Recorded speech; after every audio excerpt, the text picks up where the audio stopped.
Welcome to Learn English. Enjoy easy lessons, vocabulary, and grammar, and speak English with confidence. Subscribe and start your English journey today.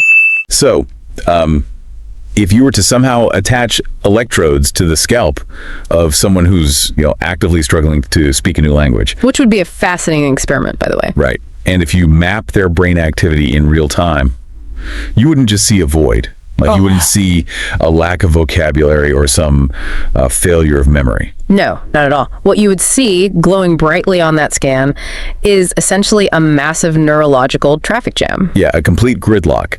You witness this evolutionary shortcut that's basically forcing every single English word to travel through the native language center first. Right, before it's even allowed to be spoken out loud. Exactly. And today, we're doing a deep dive into a really fascinating set of masterclass materials that are dedicated entirely to, demolishing that exact shortcut. Because it's such a common struggle, right? If you've ever felt that frustrating, almost physical, invisible wall when trying to speak English, you know exactly what this feeling is. Oh, absolutely. It's like you can read it beautifully. Your vocabulary on paper is massive. You're acing all the written tests. Right.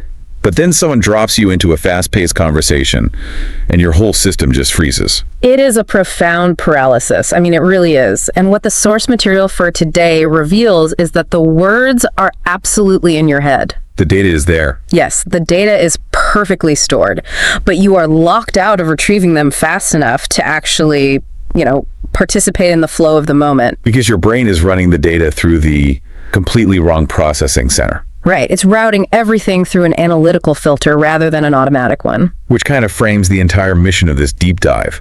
The premise here isn't to just hand you another stack of flashcards. No, please, no more flashcards. Right. We aren't going to look at complex grammatical trees or drill vocabulary until your eyes glaze over. The thesis driving these materials is that fluency has absolutely nothing to do with knowing more English. Which is such a relief to hear, honestly. Totally. Fluency is entirely about thinking in English. And to get there, we have to look at why our brain actively sabotages us in the first place. Though, the sabotage is actually your brain trying to do you a favor. Okay, let's unpack this because that sounds counterintuitive. Yeah, I know it does. But when we talk about the translation habit, that instinct to hear an English word, convert it mentally to your native language, formulate your response, and then translate it back to English before speaking. Which takes forever. Right, it takes forever. But we tend to treat that as a character flaw, right? Or just a lack of practice.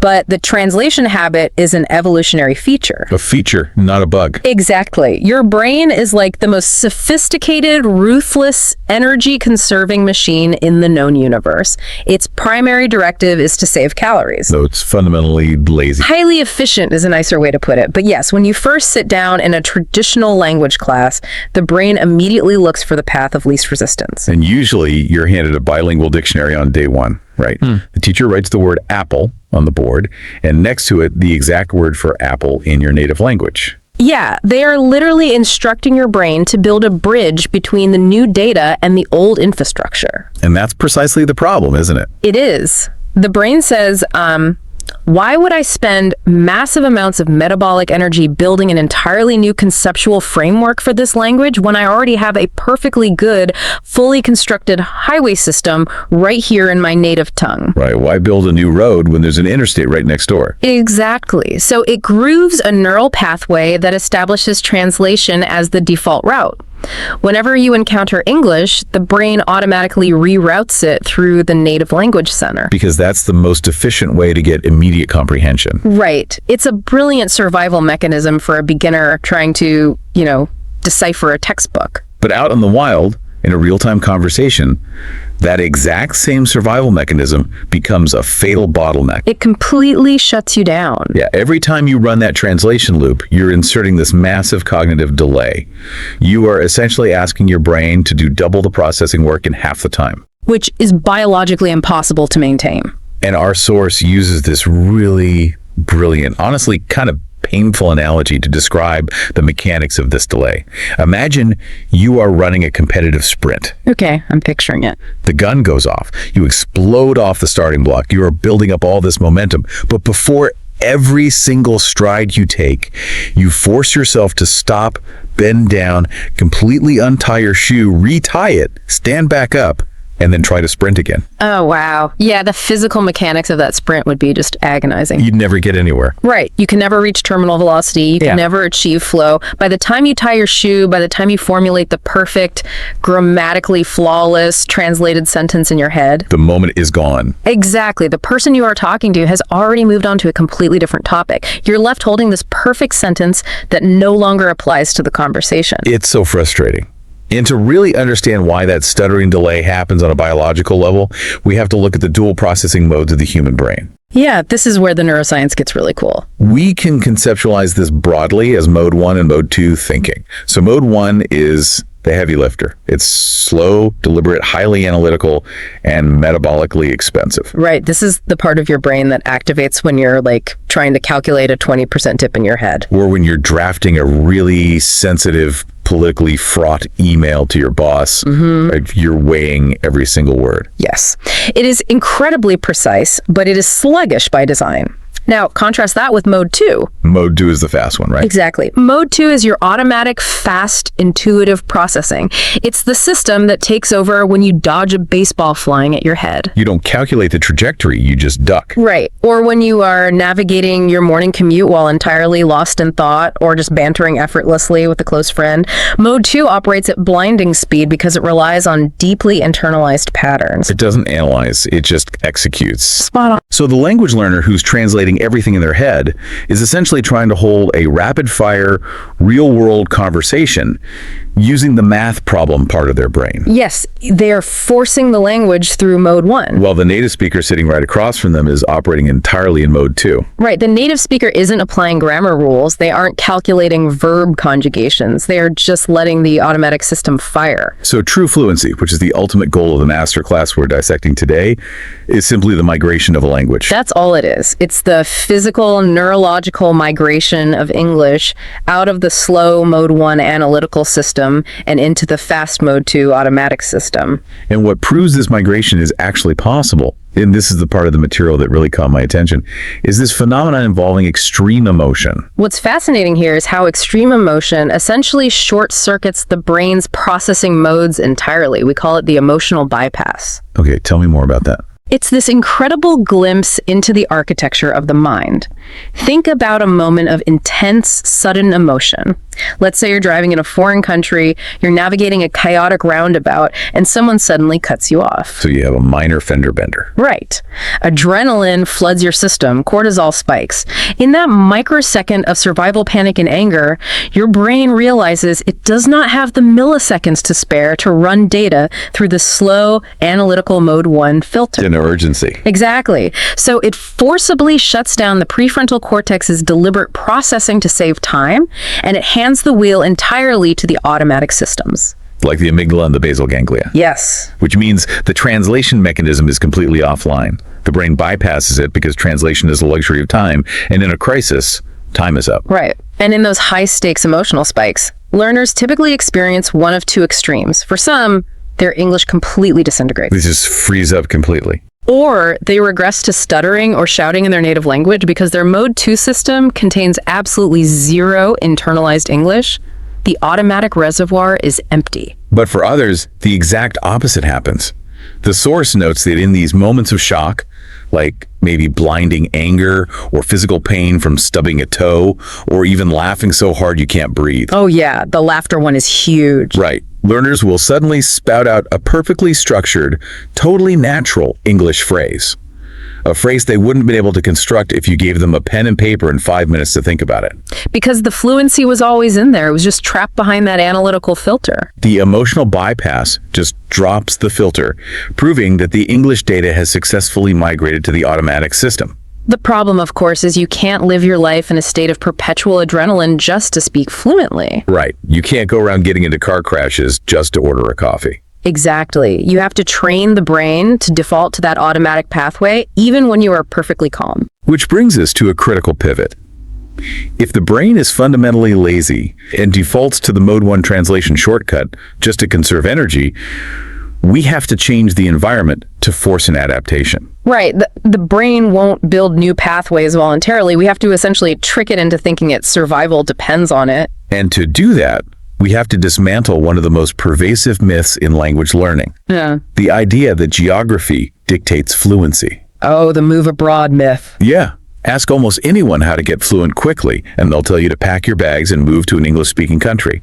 Immersion by proximity. But the reality is far more complex, and frankly, a lot of expats are living proof that geography does not equal fluency. Oh, totally. You can live in an expat bubble in Berlin or Tokyo or London for 2 decades and barely be able to order a coffee in the local language. Because simply existing in a foreign zip code does not trigger neuroplasticity. Remember, the brain is an energy miser. Right, it wants to save calories. So if an expat walks into a bakery in London, points at a croissant, holds up a finger, and smiles, the transaction is completed. They get the food. The brain registers the communication as 100% successful. Exactly. The survival need is met. As a result, the brain chemically suppresses neurogenesis, the creation of new neural pathways, because there's no biological necessity to learn the complex English phrasing for ordering pastry. Pointing worked. Caloric energy is saved. The brain takes the path of least resistance every single time. So what actually rewrites the neural circuitry isn't the physical location. It is pressure, purpose, and repetition. Consider the individual who lands in a new country with absolutely no support system, no expat bubble to retreat into, and a desperate need to find a job or navigate a medical emergency. There's immediate visceral pressure there. Exactly. When pointing and smiling fails, the survival instinct kicks in. The brain recognizes that its current strategy is inadequate for the environment. Cortisol levels rise slightly, not in a panic, but in a state of heightened alertness. The brain essentially screams, adapt or fail. And that pressure is the catalyst that forces the rapid construction of direct mode 2 neural pathways. So the secret we are trying to extract here isn't the physical plane ticket. It's the engineering of that exact same pressure, purpose, and repetition. Yes, and the masterclass provides a blueprint for doing this from your own living room. They call it digital relocation. I love that term. It's a profound environmental shift. Starting with the devices that dominate modern human attention, you basically have to change the operating system of your life. Literally and figuratively, changing your phone, your laptop, your social media feeds entirely into English. At first glance, I know this sounds like generic advice, but when you look at the repetition, the scale is actually staggering. We interact with our phones hundreds, maybe thousands of times a day. Every single interaction is a microburst of language processing. You're checking a weather notification, skimming a text, finding a setting, reading a map. And if your phone is in your native language, you're quietly, subconsciously reinforcing those native Mode 1 translation pathways thousands of times a week. You are cementing the very habit you are trying to break. But by switching the digital environment to English, you link the English language to your daily survival tasks. Right. You need to know if it's going to rain. You have to process it in English. You need to turn off your alarm.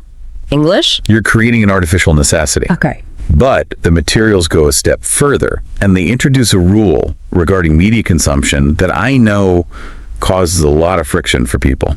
The subtitle rule. Yes, the rule is, when you are immersing yourself in English movies, YouTube, or podcasts, you must strictly forbid the use of subtitles in your native language. It's non-negotiable. If you absolutely need a crutch, English subtitles are allowed, but the goal is to eliminate those as well. Now, I have to step in here and challenge this on behalf of anyone who has actually tried this. Go for it. Because if I turn off the subtitles in my native language, and the actors are speaking rapidly with slang and background noise, I might only understand half of what they're saying. Right. It just devolves into a wall of noise. At that point, isn't my brain just tuning it out as background interference? What is the learning mechanism if I am just sitting there frustrated and confused? That frustration is completely valid, but we really have to reframe what that frustration actually is. Okay, what is it? That feeling of being lost is the exact sensation of your brain's translation safety net being ripped away. The brain is panicking because it can't use its favorite shortcut. Oh, wow. So it's like withdrawal. Exactly. But that discomfort is the required friction for learning.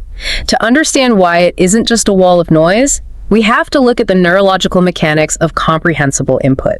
Right. The idea that you don't learn from noise, but you don't learn from perfection either. Precisely. If you watch a video and you only understand 20% of the words, your brain lacks the architectural scaffolding to make any sense of the input. It dismisses it as white noise. It's just too hard. Right. But conversely, if you watch something where you understand 100% of the vocabulary, There's no puzzle to solve. Neuroplasticity remains dormant because no new pathways are required. It's too easy. So the neurological sweet spot, the zone where the brain is forced to grow new synapses, is when you comprehend roughly 70 to 80% of the material. So you have a solid grasp of the general narrative, but there are glaring holes in your understanding. And it's those holes that do the heavy lifting. Think about what happens to the 20 to 30% of the audio that you do not understand. When you can't glance down at native subtitles to instantly fill in the blank, your brain is forced into overdrive. It shifts from passive reception to active inferential processing. Yes. It starts desperately scanning the environment for clues. Yeah. It analyzes the actor's microexpressions. It registers the tension in the background music. It looks at the physical relationship between the characters. Exactly. It uses the words it did understand in the previous sentence to calculate the probable meaning of the unknown word. Which is exactly the mechanism toddlers use to acquire their mother tongue. It is. Nobody sits a 2-year-old down with a dictionary to explain the concept of temperature. They learn the word hot through pure inferential processing. They reach for a mug of coffee. Right. The parent sharply inhales and says hot. The child feels the radiant heat on their skin, registers the alarm in the parent's tone, and the brain instantly wires the phonetic sound of hot to the concept of danger and thermal heat. Toddlers are master inference engines, and adults retain that exact same machinery. We just suppress it because translation is easier. We get lazy. We do. When you rely on native subtitles, you short-circuit the inferential process. The brain sees the native word, says, I know what that means, and bypasses the hard work of context building. But by forcing yourself to sit in the ambiguity of that 20% confusion without subtitles, you're rehabilitating your brain's tolerance for ambiguity. You are training it to extract meaning directly from reality, which is the foundational skill for thinking in a new language. Which means the strategy relies heavily on choosing the right media. Right? You can't just jump into a dense, rapid-fire political drama if you don't have the scaffolding. No, you'd be totally lost. You have to hack the comprehensible input ratio. So if you're a mechanic, you watch automotive restoration videos in English. Yay, because you already understand the visual context of an engine block. You know what a wrench does. Your brain can focus entirely on mapping the new English phonetic sounds onto concepts you already deeply understand, keeping you right in that 80% sweet spot. You leverage your existing expertise to bridge the linguistic gap. It's brilliant. Okay, let's track the progression here. You've altered your digital environment. You're watching targeted media without native subtitles. You're sitting in the discomfort of inferential learning. Check, check, and check. Inevitably, you're going to successfully decode a new word. But here's the vulnerability in that system.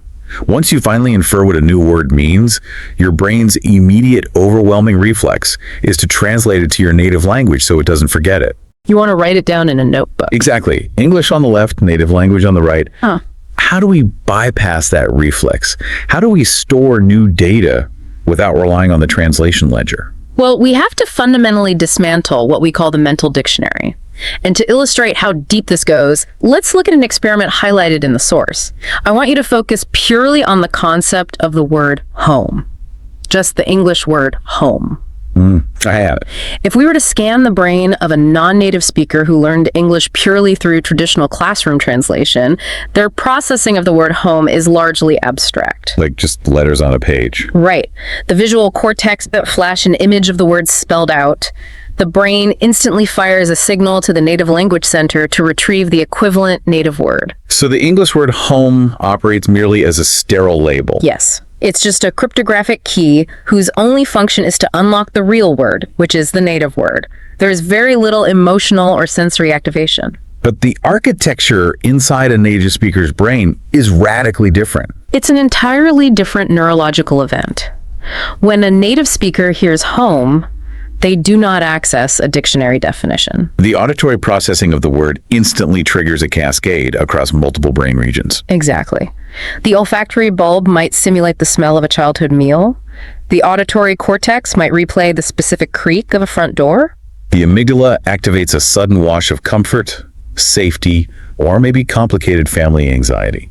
For a native speaker, a word is not a label. It's an incredibly dense, compressed universe of physical sensation, personal history, and emotion. And the masterclass argues that if you ever want to truly think in English, your vocabulary cannot remain sterile. It has to possess that same sensory density. The words have to bypass the native language entirely and attach directly to your real-world physical experiences. And the methodology they propose for this is called experiential vocabulary building. It shifts language acquisition from a memorization task to a somatic bodily experience. Let's trace how this works in practice. Suppose you encounter the English word exhausted. Okay, the traditional reflex is to open the notebook, write exhausted, and put the native word for tired next to it, which just deepens the Mode 1 translation rut. Right. But to acquire the word experientially, you completely ignore your native language. Instead, you perform a deliberate sensory recall. You close your eyes. You close your eyes and you mentally transport yourself back to a moment in your life where you experienced absolute bone-deep exhaustion. I am visualizing a specific memory right now. I was helping a friend move out of a third-floor apartment in the dead of August. Yeah. No air conditioning, carrying crates of heavy books down narrow stairs for hours. Hold that specific memory. Now you have to bring it into the body, feel the dead weight dragging your shoulders down, recall the specific burn in your forearms. Oh man, yeah. Remember the sweat stinging your eyes and that distinct mental fog where you can barely formulate a coherent thought because your only biological desire is to collapse onto the concrete. I feel it. Good. You immerse yourself entirely in that heavy, depleted physiological state. And while your nervous system is re-experiencing that reality, you introduce the English sound. Exhausted. You let the English word become the sont container for that specific physical feeling. Yes, you are effectively fusing the English acoustics directly to the somatic memory. You are wiring the neurons together, completely bypassing the native language center. And the long-term result of that physical rewiring is profound. Like 6 months later, you are at work. You've been staring at a screen for 12 hours, your posture slumps, your brain gets foggy. And because you've wired the language directly to your nervous system, your body's physical state of being tired automatically triggers the English word exhausted. The sensation itself retrieves the vocabulary without a single millisecond of translation. You literally own the word in your flesh. That is a fundamental shift in how we perceive vocabulary. Here's where it gets really interesting, though. Because the materials introduce a major linguistic pivot here. Oh, the chunking concept. Yeah, even if you spend months building this beautiful, sensory-rich, experiential vocabulary, you're still dealing with isolated individual words. And to participate in a conversation, you have to string them together. Which is where the source drops a concept that completely upends traditional grammar instruction. The revelation that native speakers do not build sentences word by word. It's such a paradigm-shifting realization for most learners. Because the traditional assumption is that speaking is a process of rapid assembly, right? You open your mental dictionary, you select individual words one by one, you consult your mental grammar rule book, and you painstakingly construct a sentence from scratch before delivering it. But neuroimaging of native speakers in mid-conversation shows that this is not what is happening at all. The masterclass uses this analogy that perfectly captures the difference in processing. It compares the non-native speaker to a carpenter. Right. The learner takes raw materials,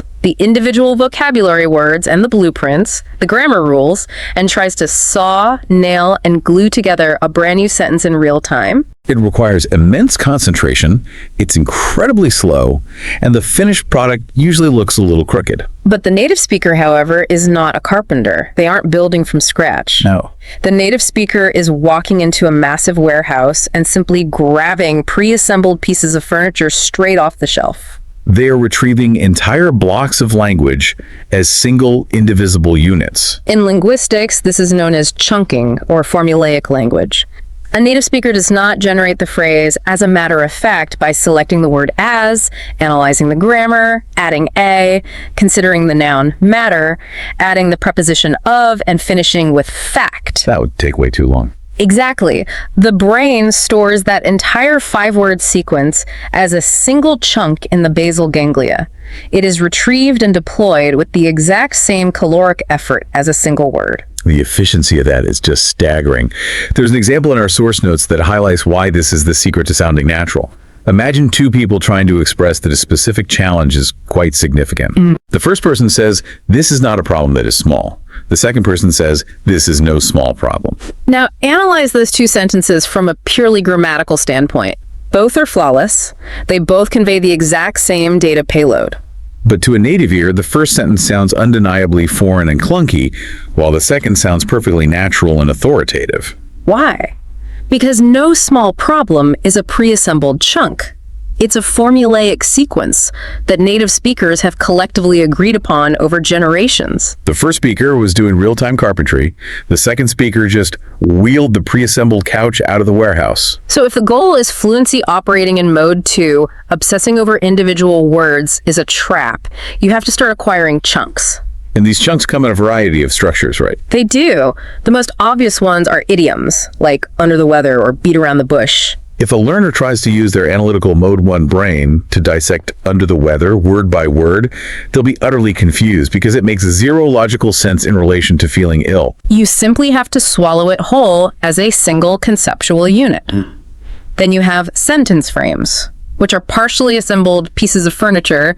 Phrases like, "The reason I bring this up is," or "It goes without saying that." You retrieve the frame, just plug in the final variable. Exactly. But the category that I find the most fascinating and arguably the most difficult for learners to grasp logically are collocations. The specific pairings of words that just naturally magnetically stick together in English. Collocations are the invisible architecture of natural speech. They're the reason we say we make a decision, but we do our homework. You commit a crime, but you make a mistake. Yeah. And the example that always trips people up, we talk about heavy rain, but we talk about strong wind. You never have strong rain or heavy wind. And if you try to find the underlying architectural rule for why that is, you realize there isn't one. It defies logic. It entirely defies logic. There's no grammatical law dictating the physics of rain being heavy rather than strong. Collocations are not born from rules. They are born from statistical probability. Over hundreds of years, millions of native speakers simply began pairing heavy and rain together with higher frequency. Eventually, it's solidified. So how does a learner actually acquire these? You can't sit down and memorize a list of 10,000 illogical collocations. You cannot memorize them through Mode 1 brute force. This circles back to the necessity of immersion and comprehensible input. The human brain is fundamentally a statistical engine. It's a predictive text algorithm. When you consume massive amounts of native English reading fiction, listening to conversational podcasts, your brain is quietly running in the background, tabulating the proximity of words. After it encounters the phrase heavy rain 400 times across different contexts, it alters the synaptic weights. It builds a statistical model. The next time you're trying to describe a downpour, your brain will proactively serve up heavy rain because the statistical probability demands it. If you try to say strong rain, the brain will physically register a sense of cognitive dissonance. It'll feel wrong even if you can't articulate why. That intuitive feeling of correctness is the hallmark of Mode 2 thinking. Okay, so mapping this out practically, the learner is building their immersive environment. They're mapping experiential vocabulary to their bodily sensations. They're absorbing chunks and collocations through passive statistical engine building. Right. But they're sitting alone in their apartment. They don't have a native speaker on standby to practice deploying all of this. The masterclass proposes a solution that is hiding in plain sight, and it relies on the most powerful, completely free rehearsal space available to human beings. The inner monologue. This is arguably the most transformative behavioral shift in the entire program. I was blown away by this part. Every single person listening to this has a voice inside their head. It's a relentless narrator. It constantly comments on the environment, rehearses arguments, worries about the future, and judges the people walking past. And for almost every language learner on Earth, that internal voice is chattering away fluently and continuously in their native language. Which means, from a neurological perspective, they are essentially spending 16 hours a day actively practicing their native language. They are digging the native language rut deeper and deeper into the brain. Wow. The inner monologue isn't just passive thought, it's active neural reinforcement.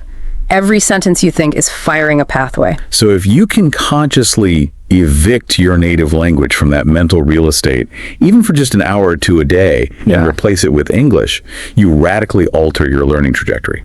The sheer volume of practice time you unlock dwarfs anything you could ever achieve in a structured language class. You are turning your own consciousness into an immersion chamber. But the immediate pushback I have putting myself in the shoes of a learner, is that my inner life is incredibly complex. I have nuanced political opinions, deep existential anxieties, complex emotional states. I do not have the English vocabulary to narrate the depth of my psyche. That's a huge fear. The idea of switching my thoughts to a second language feels like I'm lobotomizing myself. That is a very real psychological barrier, and the masterclass specifically warns against trying to translate your deepest philosophical thoughts on day one. You do not start by untangling existential dread.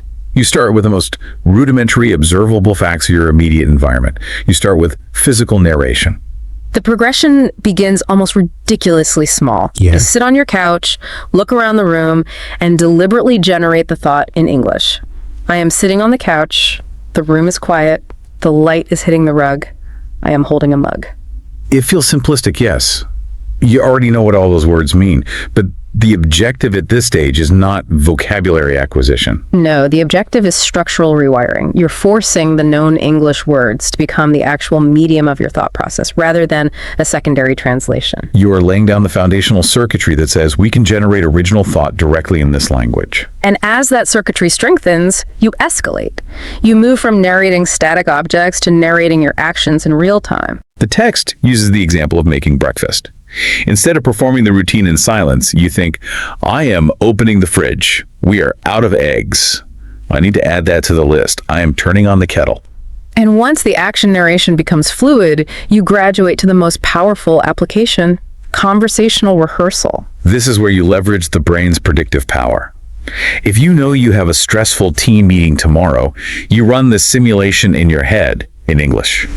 You imagine your colleague asking a difficult question, and you practice retrieving your chunks and formulating your response. Elite athletes do this constantly. Mental visualization. A gymnast will run their entire routine in their head before stepping onto the mat, because the brain treats the intense visualization almost identically to physical practice. Exactly. The neural pathways fire whether you move your mouth or not.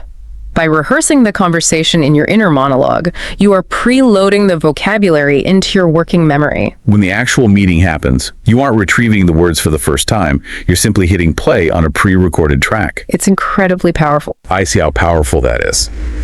But let me throw a wrench into the inner monologue practice. Uh-oh. Let's say I'm doing this. I'm walking down the street, narrating my thoughts in English. I look up, and I want to notice the specific metal framework on the side of a building under construction. But I freeze because I do not know the English word for scaffolding. Oh, right. The moment I hit that blank, the spell is broken. My brain panics and immediately reaches for the native language dictionary to fill the gap. Doesn't that vocabulary gap just force me right back into the translation trap? It only forces you back if you surrender to the panic. The masterclass addresses this exact scenario because hitting vocabulary gaps is an inevitable reality of language acquisition. The solution is not to run to a dictionary. The solution is to deploy a cognitive skill called circumlocution. Yes. Now, circumlocution is often defined simply as talking around a word, but in this context, it is much more strategic than that. It's the ability to use the basic foundational vocabulary you already possess to construct a conceptual bridge over the gap, rather than aborting the thought entirely. Exactly. It's real-time problem solving. If you are narrating your walk and you don't know the word scaffolding, you do not allow your brain to retrieve the native word. You force yourself to describe the object using the tools you have. You think, those metal pipes that the workers stand on to fix the wall. You build a detour. You build a detour, and crucially, you keep the thought entirely within the English processing system. You maintain the mode 2 momentum. And from a practical standpoint, developing the skill of circumlocution is vastly more valuable than memorizing the word scaffolding. Because in the real world, under the pressure of a fast-paced conversation, you are going to forget words constantly. Native speakers experience tip-of-the-tongue syndrome all the time. The difference between a fluent speaker and a translating learner is not that the fluent speaker knows every word. It's that the fluent speaker can fluidly talk around the missing word without dropping the rhythm of the conversation. You are training the brain to stay on the English highway, even if a specific exit is closed, rather than taking the off-ramp back to the native language. And if you commit to this, if you fiercely protect your inner monologue and rely on circumlocution, the source promises that you will eventually cross an incredible neurological threshold. The ultimate milestone of language acquisition. Dreaming in English. It's an almost spooky concept. You go to sleep, your conscious, deliberate control is completely offline, and your brain decides to construct a bizarre subconscious hallucination entirely out of English. It is the definitive proof of systemic integration. When your brain is randomly reaching into the depths of your memory to weave a dream sequence, and it grabs English data without any conscious direction from your prefrontal cortex, you have won. It means the language has fully migrated from the superficial analytical layer into the deep automatic foundations of your mind. So we built the immersion environment. We are acquiring vocabulary experientially. We are chunking our language. We've evicted the native language from our inner monologue. Half the battle is won. We are thinking in English. But eventually, the solitary practice has to end. You have to step out of your apartment and actually interact with another human being. The collision with reality. And reality is terrifying. Real-world English is messy. It's incredibly fast. And the fear of freezing up and looking foolish in front of a native speaker is a massive psychological barrier. How do we transition from the controlled environment of our own thoughts to the chaotic speed of a live conversation? Because to most learners, native speakers sound like they are speaking an entirely different language than what was taught in the textbooks. This requires us to understand the phonological reality of the language, what the masterclass beautifully refers to as the music of English. Learners often complain that native speakers are talking too fast or that they are lazy in swallowing their words, but native speakers aren't being sloppy. They are utilizing the highly efficient acoustic system of connected speech, which is something traditional education almost entirely ignores. If you look at a textbook, a sentence is presented as a series of discrete, isolated blocks of wood. What are you doing? And learners are trained to expect each word to be fully articulated. But in the real world, the human vocal tract wants to conserve energy just as much as the brain does. The physical mechanics of speech demand efficiency. Sounds blend together, unstruck vowels are reduced to the schwa sound, and hard consonants at the end of words are often dropped or linked directly to the next vowel. So what are you doing naturally morphs through the physics of the mouth into what you're doing. Going to inherently compresses into gonna. It's like learning to read sheet music for a classical piano piece and then being shoved onto the stage of a chaotic jazz club where everyone is improvising. You know the notes, but the rhythm is entirely foreign. It is a massive disservice that schools often penalize connected speech, treating it as slang or degraded English. It's not incorrect. It is the natural acoustic reality of the language. If your auditory processing is only calibrated to the robotic staccato pronunciation of a classroom audio drill, a native speaker is going to sound like they're speaking absolute gibberish no matter how vast your vocabulary is. So how do we tune the ear to hear the jazz? How do we recalibrate the brain to process connected speech in real time? The masterclass recommends an intense, highly active physical workout called shadowing. Shadowing is extraordinary, and it is exhausting. The premise is simple, but the cognitive load is immense. You take a piece of natural, native-spoken audio, a podcast, an audiobook, or an interview. You put on your headphones, and you listen. But you do not just passively absorb it. You speak along with the audio, physically vocalizing the words roughly half a second behind the speaker. You are literally chasing their voice. You become their echo. Exactly. You are forcing your articulatory system, your tongue, your lips, your vocal cords, your breath control to perfectly match the rhythm, the intonation, and the connected speak patterns of the native speaker in real time. And the brilliance of shadowing is that because you are speaking a split second after them, there is absolutely zero time for your brain to engage mode 1. You cannot analyze the grammar.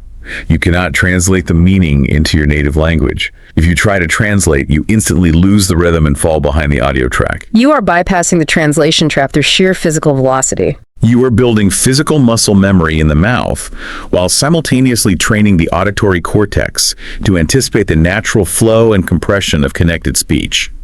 If a learner shadows consistently for just a few weeks, they often report a bizarre sensation. Native speakers suddenly seem to be speaking much slower. The native speakers haven't changed their speed.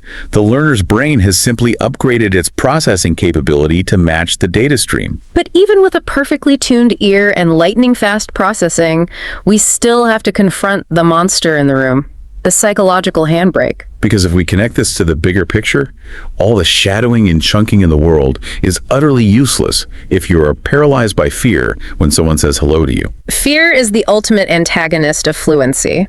It's the mechanism that forces the brain to regress to its oldest, safest habits. Because fear causes hesitation. And what happens in that 1-second void of hesitation? The translation habit sneaks right back in through the side door. You are in a conversation, you're about to speak, but suddenly the fear of making a mistake spikes your cortisol.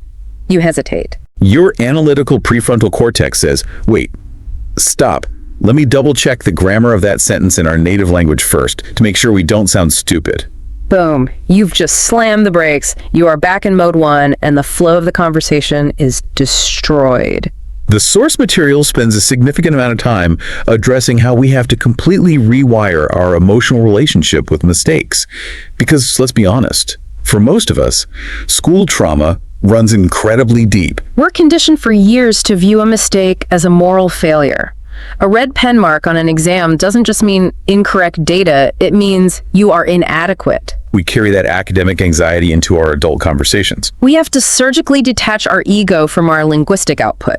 The masterclass uses a very clinical, helpful analogy to reframe this. We need to view mistakes the way a doctor views a blood test result. If a patient comes in and their blood work shows high cholesterol, the doctor doesn't view that number as a personal failure of their medical practice, nor do they view the patient as morally corrupt. It's simply neutral data. It's a biological data point that reveals where the system is right now and what specific adjustments need to be made. I love that. When you're speaking English and you use the wrong verb tense or you mangle a collocation, it's not a shameful revelation of your lack of intelligence. It is just an acoustic data point. It is your brain's diagnostic system telling you, fascinating. We haven't fully internalized the statistical model for that specific chunk yet. It's information, not condemnation. And this requires a fundamental shift in what we consider the goal of language to be. The goal of a conversation is never grammatical perfection. Grammatical perfection is a metric invented by textbook publishers. The singular goal of a conversation is effective communication. When a native speaker is sitting across from you at a dinner party, they're not a teacher with a red pen evaluating your syntax. They are a human being who wants to understand your story, your joke, or your perspective. If you are telling a story about a great vacation and you mix up the prepositions in and on, but the native speaker laughs at your joke and understands that you had a wonderful time at the beach, the communication was 100% successful. The native speaker cares about the human connection, not the preposition. Exactly. To help lower the stakes and manage that fear of freezing up, the source provides a set of practical safety nets called resilience tools. These are essentially survival phrases that you preload into your Mode 2 automatic system so you can deploy them the moment your brain goes blank. Because the blanking will inevitably happen. You will be in a high-pressure meeting, and the absolute perfect English word will vanish into the ether. Instead of panicking, freezing, and letting the silence stretch on agonizingly, you use a prepackaged chunk. You say, the exact word is escaping me right now, but what I mean is, or give me a second, I'm trying to figure out how to articulate this. Notice how natural those sound. The irony is that native speakers use those exact same phrases constantly. When you use a resilience tool, you aren't exposing yourself as a fraud who doesn't know English. You are demonstrating extreme conversational competence. You are buying your brain time to search for the missing word, you're maintaining the rhythmic flow of the interaction, and you are dramatically lowering your own internal pressure. And often, simply removing that pressure allows the missing word to suddenly pop back into your conscious mind. Okay, as we move into the final stages of the source material, we pivot away from the pure mechanics of fluency and enter a territory that is deeply philosophical and, frankly, quite beautiful. We've tackled the neuroscience, the environmental engineering, the psychology of fear, but we have to address a pervasive feeling among learners.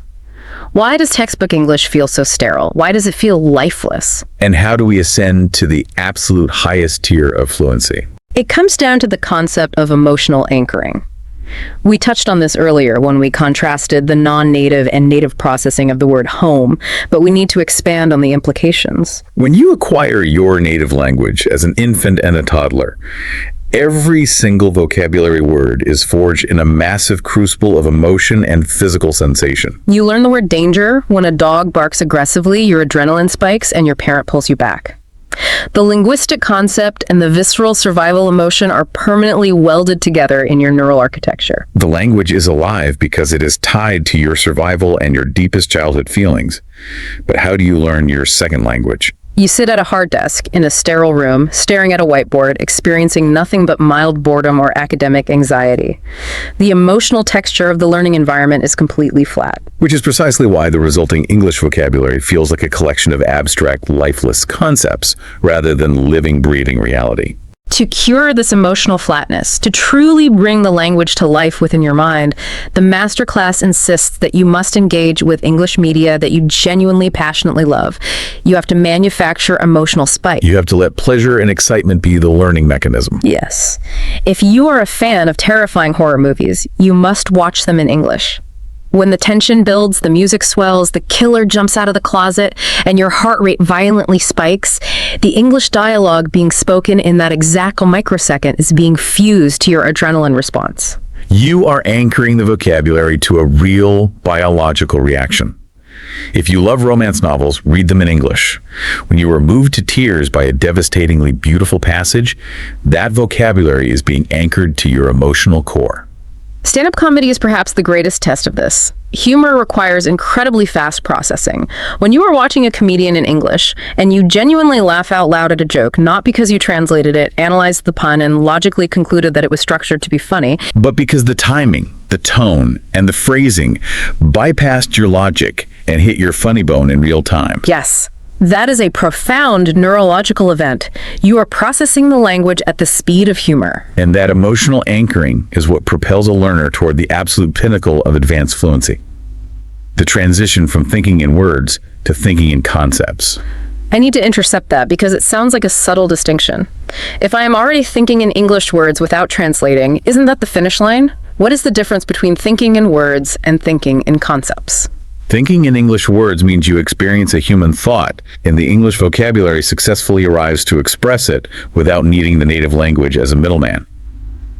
That is fantastic. That is functional fluency. But thinking in English concepts means that the language itself is actually shaping the pre-verbal thought. You are using the unique cultural framework of English as a lens to perceive reality in a way that might not even be possible in your native tongue. The masterclass uses the word procrastination as the prime example here, and it is a brilliant choice. It perfectly illustrates the point. Almost every language on Earth has a verb or a phrase to describe the physical act of delaying a task. But the English word, procrastination, carries an incredibly dense, highly specific cultural weight. It's not just the neutral act of waiting. In the English-speaking world, procrastination is a potent, tangled mix of voluntary delay, irrationality, a very specific flavor of modern capitalist guilt, and even a sort of comedic personality flaw. There are entire self-help empires, countless podcasts, and endless memes built around this single conceptual word. So when a learner truly deeply acquires the word procrastination, they aren't just learning a new phonetic label for the old idea of waiting, they are acquiring a brand new conceptual bucket. They have a new tool to sort their human experience into. Exactly. The source material highlights other concepts like work-life balance, or the specific social dance of small talk, or the exact emotional resonance of the word bittersweet. When you reach the point where you start perceiving your own life, your own struggles, and your own joys through these highly specific English cultural lenses, your thinking itself has fundamentally altered. The human thought and the English language are arriving at the exact same moment, completely intertwined. You're effectively developing a second self, which, to be honest, sounds a little intimidating. If I am adopting a new conceptual framework and a new cultural lens, does gaining this English self mean I'm overwriting my native identity? Am I losing who I am? The masterclass is incredibly reassuring on this point. It is not an erasure. It is an expansion of your humanity. Studies of truly bilingual individuals frequently report that they feel like slightly different versions of themselves depending on which language they are currently inhabiting. They might feel more direct, pragmatic, and assertive when speaking English, and more poetic, deferential, or emotionally nuanced when speaking their native language. You aren't losing your original identity. You are gaining a second conceptual universe to play in.